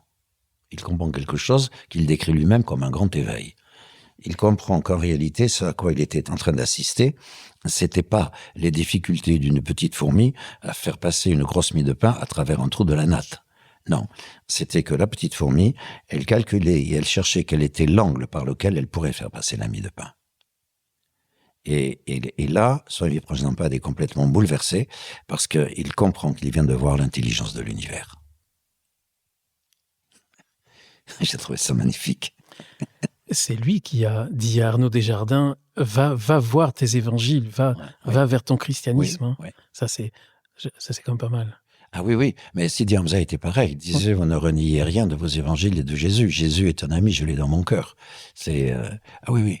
Les véritables maîtres sont des gnostiques, ce sont des êtres ouverts à l'universalité. Ils ne peuvent rien rejeter. Je n'ai jamais vu un maître spirituel faire de la discrimination, voilà. Annick de Souzenel, on ne peut pas dire qu'elle était une gnostique, mais elle était peut-être une maître pour vous aussi? Elle était pas loin. Elle n'a pas été mon maître, mais par contre, elle a été une rencontre qui se situait dans le plan quand même d'une certaine maîtrise. On ne peut pas dire les choses autrement. J'aime bien le mot maîtrise. Voilà. Oui. Et Annick, on a eu des conversations extraordinaires sur le christianisme. Dans cette pièce, peut-être très même, bien. nous sommes. Alors, dans cette pièce, elle a fait 2 conférences. Chez elle, on se retrouvait souvent parce qu'elle avait quelques difficultés à marcher. Elle était bon que je me déplaçais la plupart du temps. Et on a beaucoup parlé de Jésus, des religions, des orthodoxes, des catholiques, voilà, c'est des grands courants. Elle était baptisée orthodoxe. Elle était baptisée orthodoxe. À l'âge de 20 ans, je crois, elle a demandé le baptême. Oui, à l'âge de 20 ans. Elle aimait beaucoup, elle m'avait dit, j'aime beaucoup la liturgie orthodoxe. Et puis elle s'est ouverte à l'islam, mais l'islam du côté de la gnose, c'est-à-dire du soufisme, voilà. Et ça l'a passionnée complètement. On a eu des tas d'échanges là-dessus. Et c'est comme ça qu'elle en est venue à faire d'ailleurs la préface de La Voix du cœur et La Voix de Dieu. Mais Annick, elle était vraiment complètement imprégnée de la réalité universelle de l'humain, de l'être humain. Voilà, elle en était. Voilà, pour elle, c'était une évidence. Voilà. Parce que même elle était imprégnée de judaïsme aussi. Oui, tout à fait. Des lettres hébraïques. Bien sûr, mais quand on en arrive à ce niveau-là, on peut rien rejeter. On peut plus parler on peut plus être dans la discrimination. Bon, je sais bien qu'il y a les dogmes religieux, qu'il y a les guerres de religion, mais tout ça, c'est le pouvoir, c'est l'ego, c'est voilà, c'est l'ego à nouveau. Mais toujours. Bon, on voit bien dans le monde aujourd'hui que l'ego, d'ailleurs, il tape très fort, le mental est complètement agité, il est déchaîné, le mental. Mais il ne peut rien ressortir de ça. C'est terrible quelque part, mais bon. Je suis heureux qu'on parle d'Annick parce qu'il y a pour moi un avant et un après, hein, clairement. Et pour ce podcast aussi, c'est en 2022 quand je l'ai rencontré. En même temps, j'ai rencontré Frédéric et Annick, d'ailleurs. Frédéric Oui, oui. Et c'est une synchronicité parce que c'était pas lié. Tout à fait. Ce sont des femmes qui ont vécu des choses pas ordinaires du tout. Bon, Frédéric, elle vit quelque chose de complètement Frédéric Le Marchand, évidemment. Voilà, oui, Frédéric Le Marchand, bien sûr. Et Annick, mais avec Annick, c'était des discussions à bâton rompu. Elle avait une connaissance énorme. Elle a fait un travail énorme. Elle a eu le temps. Elle a eu le temps. Voilà. Elle a vécu 102 ans. Oui. Elle a pris le temps. Oui. Voilà. Mais elle m'avait dit une chose quand même qui m'avait beaucoup interpellé. Elle m'avait dit, tu sais, la seule chose que je crains, que je ne voudrais pas, c'est que mon travail soit récupéré par le mental. Et je la comprenais. Parce qu'elle est dans ses écrits, dans ses recherches, dans sa quête, dans ses ouvertures, elle est complètement absorbée, elle est complètement ouverte, elle est dans la découverte et elle met en lumière la dimension spirituelle de l'humain. Voilà. Elle avait très bien compris ce qu'était le Fils de l'homme dont parlait Jésus. Qu'est-ce qu'elle avait compris ? Elle avait compris que le Fils de l'homme, il était la réalisation du divin en l'homme, et qu'il était destiné à ça. Elle en avait une lecture. On a beaucoup parlé, notamment, on avait parlé beaucoup de la crucifixion, et de cette phrase de Jésus qui est un testament énorme qu'il a laissé à l'humanité. Voilà. J'avais dit un jour, mais je ne sais pas si les gens se rendent compte, quand il dit « Père, pardonne-leur car ils ne savent pas ce qu'ils font ». Je lui ai dit, déjà ça, je lui ai dit, c'est énorme, Annick, parce que il est donc en train de dire, Père, pardonne-leur car ils ne savent pas ce qu'ils font. Donc le pardon n'est pas une question de culpabilité, c'est une question de conscience. Ils ne savent pas ce qu'ils font. C'est extraordinaire. Voilà. Le pardon se situe bel et bien dans le plan de la conscience et il le dit. Voilà. Pardonne-leur, ils ne savent pas ce qu'ils font. Et puis, il y a quand même quelque chose qui m'avait bouleversé et qui avait aussi bouleversé Annick. C'est qu'il demande au Père de pardonner. C'est-à-dire ? Lui ne peut pas. Lui, il dit qu'en tant que créature, il ne peut pas. Il demande à plus grand que lui. Il demande au Père en lui. Père, pardonne-leur, car ils ne savent pas ce qu'ils font. Lui, il est crucifié. Et là, ça donne à la crucifixion un sens. Voilà, qu'est-ce que peut supporter la créature ? C'est là qu'on ne peut pas faire la confusion. On doit arrêter, en tout cas, je crois, de faire la confusion entre la créature et l'être. Entre la créature et l'être. Oui. La créature humaine est une créature éminemment psychologique. Pour la raison que je vous disais, que je vous ai dit tout à l'heure. C'est-à-dire, c'est une créature éminemment psychologique parce qu'elle est flanquée d'un ego, une référence à un moi-je très féroce, parce qu'elle est flanquée d'un mental terrible et d'un corps émotionnel affecté qui alimente sans cesse la peur. Mais vous ne rejetez pas le corps et les émotions. Je ne rejette certainement pas le corps et je le respecte beaucoup. Je ne rejette pas les émotions, je rejette rien. Et l'incarnation. Simplement, j'ai essayé de comprendre au plus profond qu'est-ce que ça provoque, quelle est l'épreuve qui nous est proposée et cette dimension psychologique, bien au contraire, elle fait partie de l'initiation. Ça, c'est un peu gnostique, ça. Oui, c'est peut-être un peu gnostique. Même lorsque vous parlez de la conscience, même quand Annick en parle, c'est accentuer beaucoup sur la question de la conscience et qui, en fait, renvoie au miroir de l'ignorance. Ils sont ignorants, donc ils font ça. Oui. C'est si important que ça ? Nous sommes issus de la conscience. C'est-à-dire ? C'est-à-dire que aujourd'hui, je porte vraiment au plus profond, et on avait justement parlé de ça avec Annick, que l'aventure de l'incarnation humaine, qui est pour moi, qui est une initiation. L'incarnation humaine est une initiation. L'aventure de l'incarnation humaine n'a pas d'autre fonction, n'a pas d'autre but. J'aime pas trop le mot but, mais enfin que finalité. finalité. Oui, voilà, n'a pas d'autre finalité que la révélation de l'origine spirituelle de l'être humain. On se débarrassera du corps. Le corps, c'est la forme. Le corps, c'est la forme. Mais nous sommes ce qui anime la forme. Donc, si on anime, c'est qu'il faut quelque chose à animer. C'est-à-dire qu'il y a bien quelque chose à animer. Et ce corps. qu'il y a à animer, à travers le corps et grâce au corps, qui est l'outil, qui est le véhicule. Résurrection des corps. Qui est le lieu, voilà. Résurrection des corps. La résurrection des corps, c'est vraiment, enfin, en tout cas, dans l'acceptation que j'en ai perçue aujourd'hui, à travers tout ce parcours dont on parle. La résurrection des corps, c'est la résurrection du corps de lumière. C'est la résurrection du corps spirituel.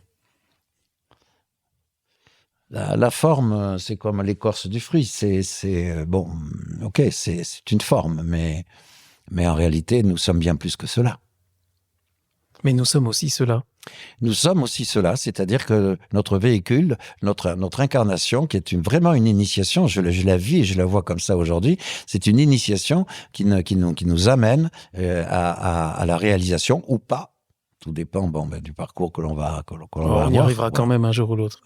L'humanité, oui. Ah oui, elle y arrivera, oui. Oui, il y a de plus en plus d'humains qui en sont conscients. Nous sommes vraiment... nous sommes vivants dans cet instant. Voilà. C'est dans l'instant que tout est. Et effectivement, le corps, c'est l'initiation, c'est le véhicule, c'est l'accompagnateur. C'est transitoire. Mais nous sommes ce qui anime le corps. C'est transitoire. Tout à fait. Comme la pelure d'un oignon. C'est complètement transitoire. Ah, ça me fait de la peine d'apprendre ça. Si. Non, c'est pas... Pourquoi ? Parce que je pense à la beauté. Et je pense que la beauté s'exprime aussi. Ah, bien sûr que tout est... Le corps, il est extraordinaire, il nous apprend beaucoup de choses, il est un lieu d'apprentissage. Et effectivement, ça n'enlève rien à la beauté, bien au contraire. Et c'est par lui qu'on fait l'expérience de la beauté. Au corps de l'arbre, hein ? C'est par lui qu'on fait l'expérience de la beauté. C'est par le regard, c'est par les formes, c'est par... voilà, mais parce que nous sommes humains. Et par la fusion, la communication, les autres dont vous parliez... Et puis tout ça, ça va s'évaporer une fois qu'on sera de l'autre côté ? Rien ne s'évapore à partir du moment où vous comprenez qu'effectivement, je sais, à partir du moment où vous ouvrez, où vous percevez, où vous commencez à voir qu'en réalité, il n'y a pas d'autre ouverture, il n'y a pas d'autre chemin que celui de la conscience. Voilà. Quand vous êtes... vous savez, il y a le Logion 83 de l'Évangile selon Thomas. Quand je l'ai pas par cœur en tête. Il parle des images qui cachent la lumière. Il parle de la lumière du Père et il dit et son image sera effacée par sa lumière. Voilà. Donc ne nous attachons pas trop au corps, je crois. Il faut l'aimer. Bien sûr, remercier, s'émerveiller de tout ce qu'il nous permet de faire, de vivre, de goûter, de voir. Mais derrière ça, il y a d'autres yeux. Il y a les yeux du cœur. Et il y a une autre compréhension de ce que nous sommes. Nous ne sommes pas que des créatures humaines. Il y a effectivement à s'ouvrir à la conscience de l'être en nous qui effectivement nous amène dans un voyage absolument incroyable qui n'a pas d'autre fonction que de nous ouvrir à une conscience totale. On en reparlera. Avec plaisir. Parce que je ne sais pas depuis combien de temps on se parle, en fait. Je n'ai pas de minuteur. Mais ce n'est pas grave, hein, ne regardez pas votre montre. J'aimerais 2 choses encore avant qu'on se quitte aujourd'hui pour cette première rencontre, oui. Jean-Bruno Falguière. Oui, Guillaume. Parce que CTO est un podcast très féministe, et tant mieux. Vous dites des femmes, vous parlez des femmes de Dieu. Elles sont le lieu de l'alchimie naissante de Dieu en l'humain. C'est bien de donner ce rôle aux femmes. C'est plus qu'un rôle. Je crois que c'est bien plus qu'un rôle. Le mot était très faible, pardon. C'est un dépôt divin. C'est-à-dire que cette possibilité chez la femme, cette possibilité en la femme, c'est la mise en incarnation d'un miracle. Et il y a une telle miséricorde dans cet événement. Il y a tout est contenu, l'amour, c'est agi par l'amour. Il y a un grand maître soufi qui s'appelle Ibn Arabi, qui avait dit: il ne peut pas y avoir d'ouverture spirituelle à la réalité de Dieu sans le féminin.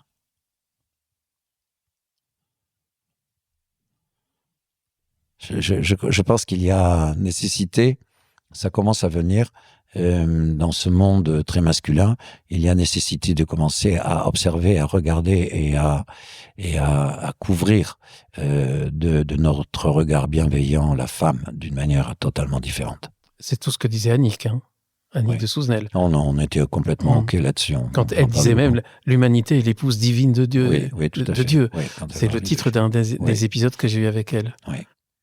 J'aimerais, et on va peut-être se réconcilier. Non, je ne suis pas du tout fâché, je vois, c'est plutôt des jeux.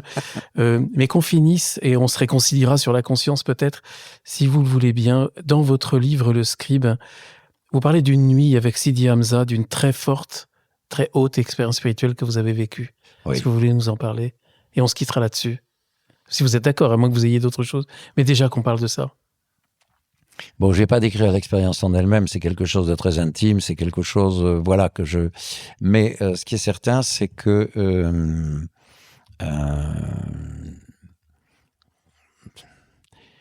Bon, je vais quand même l'illustrer parce que c'est difficile de faire passer quelque chose de compréhensible ou d'intelligible dans une expérience pareille.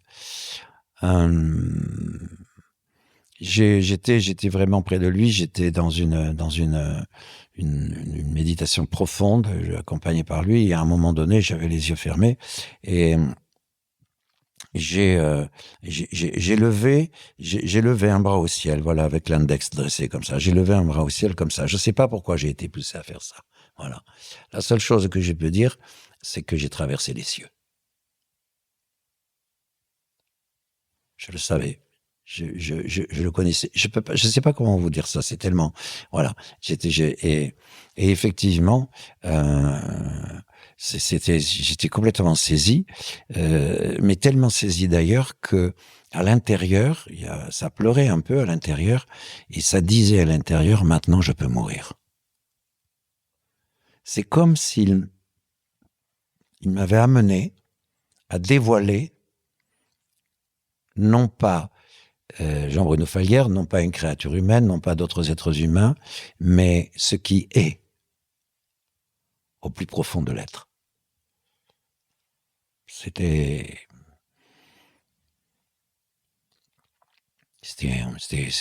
bon, je sais pas, c'est indescriptible. C'est indescriptible. Faites un tout petit peu penser à ceux qui ont vécu des expériences de mort imminente. Alors, les expériences de mort imminente, on peut en parler une toute petite minute quand même, parce que là, c'est un sujet que je connais un petit peu. Je me suis beaucoup intéressé à ça, mais parce que j'ai assisté à la DNDE de ma propre mère. J'avais 21 ans. J'étais pas préparé à ça. Et elle était dans le coma depuis une dizaine de jours, à la suite d'une méningite purulente, une méningite cérébrospinale purulente. On ne pensait pas à la sauver. Mon père était complètement perdu, il était désarçonné, etc. Voilà, je l'amenais au cinéma, je faisais des choses, des petits, on avait des conversations. Il y a des amis que j'amenais voir parce que ça pourrait essayer, parce qu'elle était dans le coma, elle était, voilà. Et un matin, à 5h du matin, on reçoit un coup de fil de l'hôpital. C'est moi qui décroche le téléphone. J'étais seul avec mon père à la maison. Et c'était le médecin de garde qui dit, écoutez, monsieur Falguière, il faut venir tout de suite. C'est toujours à 5h du matin, Voilà. ces appels-là, c'est drôle. Oui, c'est curieux, hein. Mmh. Et c'est vrai, hein. Et donc, j'ai dit, mais qu'est-ce qui se passe? Il m'a dit, venez, il faut que vous veniez tout de suite, parce que... Et alors, la veille, en plus, il avait demandé, l'interne de service, il avait demandé si on débranchait, si on laissait et tout. Et on avait dit non. Et on a dit non, on attend encore. Bon. Et donc, alors je réveille mon père qui s'habille, ça, il était lui, voilà. Et on arrive à l'hôpital, on arrive dans la chambre. Et ma mère, elle était appuyée dans le lit sur ses poings comme ça. Elle était hirsute, les cheveux, voilà, comme ça. Elle sortait d'un coma de 10 jours quand même, etc. Et elle était dans une colère noire. Mais une colère noire. Elle était en rage. Et elle disait, je ne voulais pas revenir dans ce monde, je voulais pas revenir ici, j'étais très bien là où j'allais, et j'étais tout proche et tout ça, et voilà, ils m'ont obligé à revenir, je voulais pas revenir. Bon, mais vraiment, elle était folle de rage. Et quand elle s'est un peu calmée, elle a commencé à nous raconter tout ce que nous avions vécu depuis 10 jours avec mon père, y compris les gens qui visitaient, les plats que je lui cuisinais. Je l'avais même amené au cinéma, les films qu'on était allés voir, tout. Et j'étais là, j'écoutais, et je disais, waouh, bon, il fallait encaisser parce que je savais que ça existait, ça ne me perturbait pas outre mesure, mais quand c'est votre propre mère qui vous met en face de l'évidence d'une NDE, bon, les premières ont été découvertes en 1947 par, comment elle s'appelle, Elisabeth Kubler-Ross. Bon, on connaît tout ça. Bon, et en fait, les NDE, ce sont des choses totalement extraordinaires. Et ce sont des êtres qui ramène au monde, je dirais, la mémoire et la connaissance justement de quelque chose d'autre. Et c'est exactement ce qui s'est passé pour Frédéric. C'est ce qui s'est passé. D'ailleurs, elle le raconte très bien dans une lettre qu'elle avait adressée à Nick, voilà, où elle vit cette autre dimension, voilà, qui est que, voilà, le corps, ben oui, bien sûr, c'est un accompagnateur, c'est une initiation, mais nous sommes bien plus que cela. Vous avez préfacé le livre de Frédéric Mutation dont on a parlé avec Frédéric il y a quelques mois. Et votre mère, elle a vu des merveilles ? Ma mère, elle a retrouvé. Alors, elle parlait de son père, elle parlait de sa mère. Elle parlait de personnes qui étaient complètement dans la lumière. Elle parlait de la lumière, mais surtout, elle parlait de cette espèce de douceur qui était que tout n'était que pur amour. Voilà. Qu'elle baignait dans une lumière d'amour. Voilà. Il y a un apaisement total. Voilà. C'est alors l'ego, il n'y a plus d'ego, plus de mental, plus de. Voilà. Mais alors pourquoi elle a dû revenir alors ? Pourquoi ? Et sa colère, elle l'a gardée ? Ce sont des choses voilà, sur lesquelles je ne ferai pas de commentaire. Alors, hélas, sa colère, elle l'a gardée jusqu'à qu'elle s'en aille vraiment. Elle a vécu combien de temps après ? 20 ans. 20 ans. 20 ans de colère. Ça peut être marrant tous les jours. Et elle l'a gardée, donc voilà, elle a pas supporté. Mais je connais d'autres personnes à qui c'est arrivé. Et voilà, et en même temps, elle avait un côté mystique, ma mère aussi. Elle avait un petit côté, voilà, et en fait, elle voulait retourner dans ce qu'elle appelait tout simplement le royaume de Dieu. Bon, en réalité, dans le plérum de l'amour. Bon, voilà, et elle ne doutait pas hein, de ce que certains appellent une vie après la mort. Bon, voilà, elle était quand même un peu éveillée, mais la colère. Elle a jamais pu. Je l'avais incité à se remettre à méditer, à se décoller un petit peu du moi-je. Voilà, moi, je voulais pas revenir. Oui, mais moi, c'est rien. Voilà, elle est partie un peu comme ça. Jean-Bruno Pfalguier, on a traversé plein de choses là pendant cette heure et un peu plus peut-être qu'une heure. J'ai pas compté. On se quitte comment là ? Parce que on a dépassé tous les plans que j'avais. Enfin, j'en ai pas beaucoup d'ailleurs. Comment voulez-vous qu'on se quitte ? Je crois simplement qu'on va pas se quitter. Je crois pas que ce soit une bonne idée. Et puis, écoutez, on se reverra. Et puis, voilà. Et à l'occasion. Une chose que vous souhaiteriez dire avant qu'on se quitte, ou que vous voudriez dire aux auditeurs, aux auditrices qui nous écoutent.